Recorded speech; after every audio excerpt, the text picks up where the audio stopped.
শিক্ষাক্ষেত্রে অসঙ্গতি নিরসন ও বেসরকারি শিক্ষা প্রতিষ্ঠানে গভর্নিং বডি ম্যানেজিং কমিটির নির্বাচন 2025 প্রসঙ্গে অভিভাবক ঐক্য ফোরামের সংবাদ সম্মেলন। প্রিয় সাংবাদিক ভাইয়েরা, আসসালামু আলাইকুম। শিক্ষার্থী স্বার্থরক্ষাকারী সংগঠন অভিভাবক ঐক্য ফোরামের পক্ষ থেকে আপনাদেরকে জানাচ্ছি আন্তরিক শুভেচ্ছা ও অভিনন্দন। শিক্ষাক্ষেত্রে কতিপয় অসঙ্গতি নিরসন ও বেসরকারি শিক্ষা প্রতিষ্ঠানে গভর্নিং বডি এবং ম্যানেজিং কমিটির নির্বাচন 2025 প্রসঙ্গে কিছু বক্তব্য আপনাদের মাধ্যমে জাতির কাছে তুলে ধরছি। প্রিয় ভাইয়েরা, বাংলাদেশের শিক্ষা প্রতিষ্ঠান সমূহের বিশেষ করে নিম্ন মাধ্যমিক, মাধ্যমিক ও উচ্চশিক্ষা ধ্বংসের দ্বার প্রান্তে উপনীত হয়েছে। 2025 সালের এসএসসি ও এইচএসসির ফলাফলে তার প্রতিফলন ঘটেছে। তড়িঘড়ি করে 2012 সালের শিক্ষাক্রম চালু করলেও দেশের বিভিন্ন শিক্ষা প্রতিষ্ঠানে জবাবদিহিতার অভাবে চলছে স্বেচ্ছাচারিতা। ইতিপূর্বে আমরা সংবাদ সম্মেলন করে শিক্ষা খাতের উন্নয়নে অন্তরায় দূরীকরণে মাননীয় শিক্ষা উপদেষ্টাকে সরাসরি স্মারকলিপি হস্তান্তর করে শিক্ষা প্রতিষ্ঠানে শক্তিশালী জবাবদিহিতামূলক মনিটরিং সেল গঠন করে প্রতিটি শিক্ষা প্রতিষ্ঠানের সার্বিক কর্মকাণ্ড ও অনিয়ম দুর্নীতি রোধে তাৎক্ষণিক ব্যবস্থা গ্রহণে অনুরোধ জানালেও এখন পর্যন্ত তার কোনো প্রতিফলন ঘটেনি। প্রিয় বন্ধুরা, আপনারা জানেন গণপ্রজাতন্ত্রী বাংলাদেশ সরকারের শিক্ষা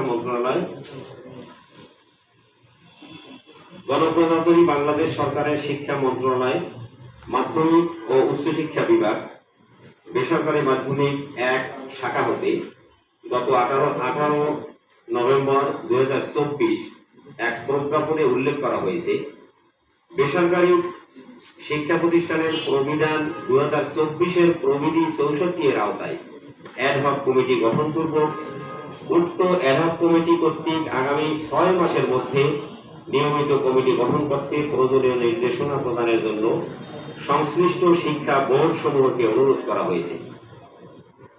শিক্ষা মন্ত্রণালয় জারিকৃত উক্ত প্রজ্ঞাপনে সারা দেশের শিক্ষার্থীর অভিভাবক বৃন্দ আশান্বিত হয়েছিলাম। সম্প্রতি সে আশাগুলোই লঞ্ঘিত হতে চলেছে। শিক্ষা প্রতিষ্ঠানে নির্বাচনের মাধ্যমে ম্যানেজিং কমিটি এবং গভর্নিং বডি না থাকায় শিক্ষা কার্যক্রম বাস্তবায়ন রাহুগ্রস্ত হয়ে পড়েছে। শিক্ষা প্রতিষ্ঠানে মানসম্মত পড়াশোনা হচ্ছে না। অধিকাংশ শিক্ষক শ্রেণীকক্ষে যথাযথ পাঠদান না করে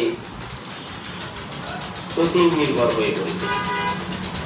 অতীত ফ্যাসিস্ট সরকারের আমলে নিয়োগকৃত অযোগ্য ও অদক্ষ শিক্ষকরা মাথা ছাড়া দিয়ে উঠেছে। শিক্ষকদের মধ্যে চলছে আন্তঃকন্দল ও দলাদলি। শিক্ষা প্রতিষ্ঠানের অ্যাডহক কমিটিতে আমলাতন্ত্র জেঁকে বসেছে যারা নির্বাচন চায় না। বর্তমান অ্যাডহক কমিটি পূর্বের পতিত সরকারের আমলের ন্যায় একইভাবে অনিয়ম, দুর্নীতি, স্বেচ্ছাচারিতা চালিয়ে যাচ্ছে। এরা জবাবদিহিতা কিংবা শিক্ষার গুণগত মানের কোনো তোয়াক্কা করছে না। অ্যাডহক কমিটির মেয়াদ উত্তীর্ণের পরেও জোর জবরদস্তি করে বহাল তবিয়ে দেওয়া হয়েছে তারা। উল্লেখ্য, শিক্ষা মন্ত্রণালয়ের নিকটবর্তী রাজধানীর স্বনামধন্য দুটি শিক্ষা প্রতিষ্ঠান 2025 সালে Motijheel ideal school and college এবং ভিকারুল হাসান স্কুল অ্যান্ড কলেজে এসএসসি ও এইচএসসি পরীক্ষার ফলাফল বিপর্যয় ঘটেছে। বন্ধুরা, এই প্রতিষ্ঠান দুটিতে অ্যাডহক কমিটির সভাপতিগণ বিগত দিনে শিক্ষা মন্ত্রণালয় কর্তৃক জারিকৃত প্রজ্ঞাপনে শিক্ষকদের কোচিং বাণিজ্য বন্ধের নীতিমালা এবং শিক্ষার্থীর টিউশন ফি নীতিমালা বাস্তবায়নের কোনো পদক্ষেপ গ্রহণ করেননি কিংবা কোনো উদ্যোগ নেয়নি। এতে সারা দেশের অভিভাবক বৃন্দ এবং শিক্ষার্থীরা ক্ষতিগ্রস্ত হয়েছে। প্রিয় বন্ধুরা, এ অবস্থায় শিক্ষাক্ষেত্রে অনিয়ম, দুর্নীতি রোধে ক্ষেত্র তৈরি করতে মেয়াদ উত্তীর্ণ অ্যাডহক কমিটি বাতিল করে জেলা প্রশাসককে দায়িত্ব দিয়ে পূর্ব ঘোষিত তারিখে অর্থাৎ 30 নভেম্বর 2025-এর মধ্যে বেসরকারি শিক্ষা প্রতিষ্ঠানে ম্যানেজিং কমিটি, গভর্নিং বডি নির্বাচন করার জোর দাবি জানাচ্ছি।